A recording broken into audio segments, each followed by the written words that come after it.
put your gloves on, touch them up, let's get into it. You clicked on this video because I'm going to tell you how Tom Aspinall is undefeated, but actually going to be giving you the whole story about Tom Aspinall's life. A lot of people seem to think that Cyril Gane is the champion. People are just forgetting in general who the real heavyweight champion is, and it's Tom Aspinall. But let's start off with the resume of Tom Aspinall. First of all, he has a heel hook loss back when he was in a other organization before the UFC. Now, if you go watch this fight against Stuart Austin did pretty good. I think he won the first round. However, in the second round, Stuart Austin had him a majority of the time on the ground, looking for submissions, ground and pound here and there. But Tom Aspinall at one point ends up reversing the position, getting on the back, and just beating the hell out of Stuart Austin. Now, there was probably 30 seconds to a minute of Tom Aspinall just beating on the side of the head of this Stuart Austin guy. Now, if this was a UFC referee, this would have been stopped. It should have been stopped because Tom Aspinall was on the back and Stuart Austin was covering his head the whole time. If this was in the UFC, it would have been stopped. Therefore, this submission would have happened. The submission took place in the second round, and that is also where Tom Aspinall, right before the submission, he was on the back of Stuart Austin and he was punching him in the back of the head. And yeah, I think the referee should have called it then, but he waited. Stuart Austin grabbed the foot of Tom Aspinall and got him in a heel hook. But if this was in the UFC, the ref would have called that earlier, I think. So you could really count this as a defeat, but just saying. That's how it went. If you want to look up the video, feel free. Stuart Austin was done. He was covering up. He looked like he had nothing left in him. He wasn't even trying to fight back. Next up, Lucas Parabek. If you try to find this video, it is literally nowhere to be found. Even though it went 2 rounds, I'd want to see how this fight was going, but you cannot find this on YouTube. You cannot find it anywhere. So, yeah, disqualification, illegal elbows, no contest. That's what I say, no contest. And then obviously Curtis Blades, we saw how that went. You want to call it a TKO in 15 seconds. He blew out his leg. That's another no contest, dude. He blew his knee out. Tom Aspinall blew his knee out. And then he goes on to come back and he gets 3 wins in a row. Who does that, dude? That's just the crazy competitor that Tom Aspinall is. Now, before the UFC, Tom Aspinall was raised around combat sports. Andy Aspinall was very involved in Brazilian Jiu-Jitsu, as you can tell. He's got his own brand, Aspinall Brazilian Jiu-Jitsu. Tom was introduced to the MMA world when he was about 7 years old. He tried wrestling, BJJ, and then boxing, so he's been almost everywhere. And this kind of sets him apart from a lot of other guys. Some of these fighters, they don't start until they're in their 20s. Tom Aspinall has been doing this since he was very, very young. Not a lot of fighters can say that. It was already a part of his everyday life, like I said. Andy Aspinall, who is right in the middle here, this is a guy on the very right and guy on the very left in this one. That is Tom Aspinall's brother.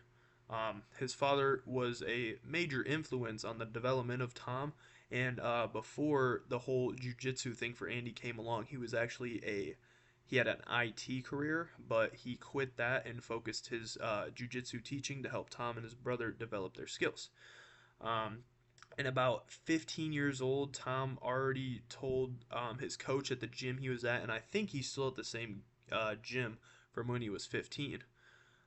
He told his coach that he wants to fight in the UFC, and he wasn't just doing this as a hobby. You're already thinking about going pro as a 15-year-old, and he wasn't just stuck on jiu-jitsu, boxing. He was doing everything. That's why Tom Aspinall is one of the most well-rounded heavyweights, much less MMA fighters, in the UFC. He trained jiu-jitsu, wrestling, boxing, just everything. But there was a bit of a problem. Tom's a big guy, dude, And when he was younger, there weren't always people his age or size for him to train or compete against, so he'd be competing against a lot of older opponents. Um, uh, his father just continued to help him in the gym and just get his overall game going. He was a two-time British amateur champion, and I think he was 6-0 as an amateur. Um, so, starting off when his UFC career really like took place, like we see Tom, like I said before, dude, he's had a pretty good career. If you want to count all these losses, I don't, but um, if you want to, feel free. Um, when it really started to kick off for him was when he got the interim title shot against Sergey Pavlovich and Tom Aspinall. Super quick, dude, very quick.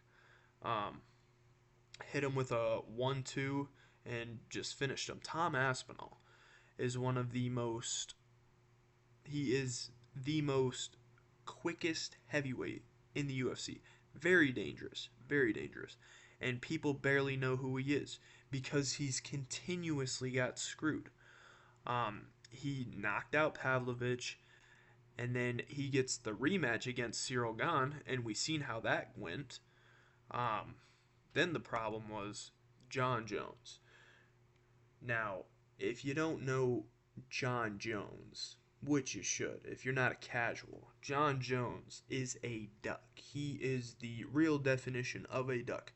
He was calling this fight forever, Tom Aspinall was. He wanted John Jones. He wanted to face the best in the world.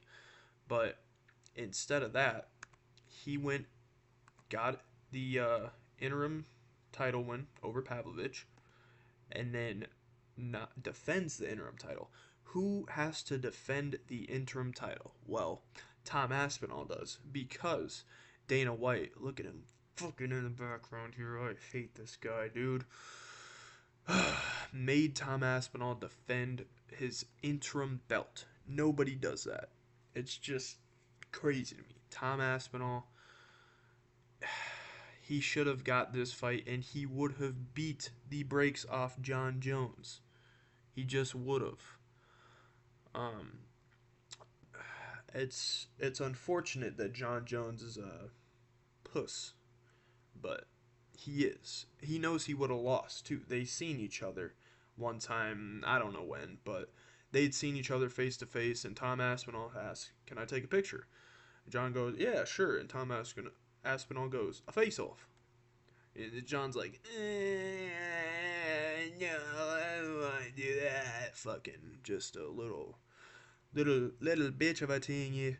Um, so yeah, and where are we at now? John Jones is sitting on the couch. He's trashing Aspinall, dude. You go on X, you look at the Twitter profile.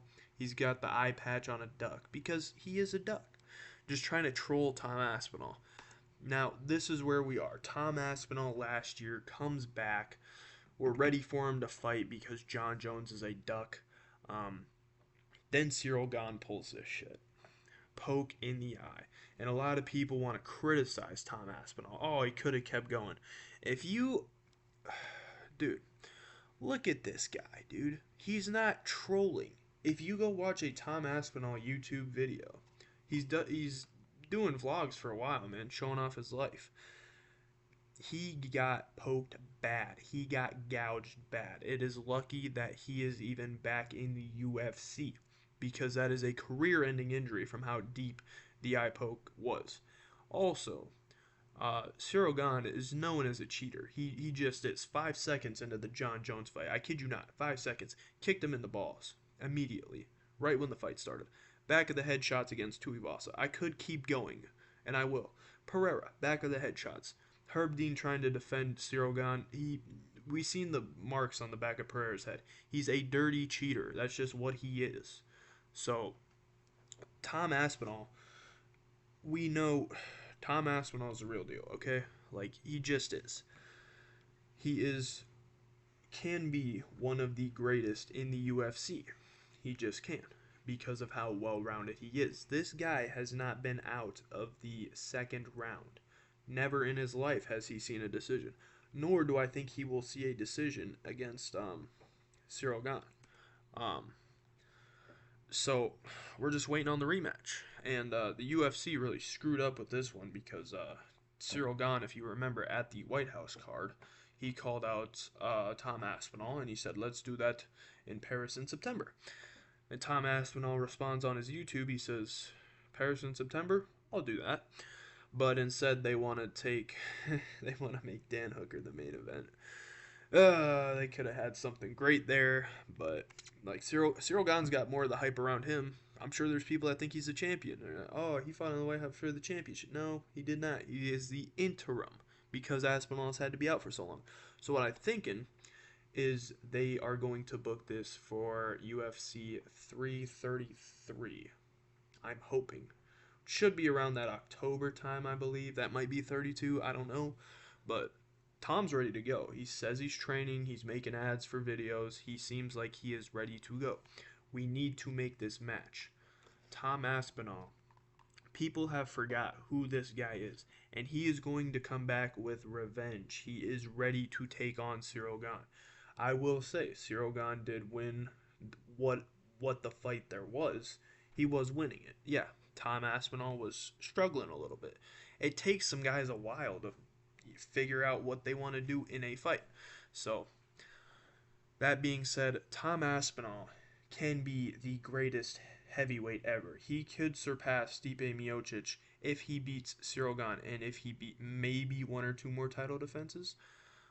He should have won already, but we're not counting the interim. So, just people are forgetting about Tom Aspinall, dude. This guy is going to come back and he is going to put on a stellar performance against Cyril Gane.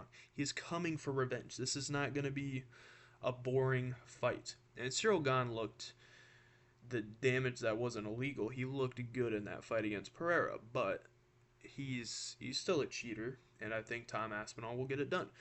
But the problem is Tom Aspinall does not want to be in the UFC for long. Eddie Hearn is his manager, and Eddie Hearn wants him to go to boxing. Andy Aspinall wants him to go to boxing. Tom wants to go to boxing. So I don't know how long we have left with Tom Aspinall. Last I looked, he was 35 years old. I think Cyril Gane's also around that age. So we'll just have to see what happens. But, dude, listen. Tom Aspinall's undefeated. People are forgetting who this guy is. Never seen a decision. Never. Never made it out of the second round, ever. This guy is a killer. He is one of the best. He is one of the most well-rounded MMA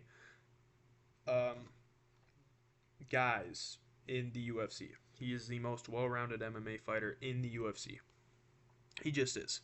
So, Tom Aspinall, Cyril Gane need to run it back. They better make this soon because it looks like Tom's ready. I think Cyril Gane's ready. That only went 2 rounds on the White House card. I know he just won it not too long ago. That's why I'm saying October.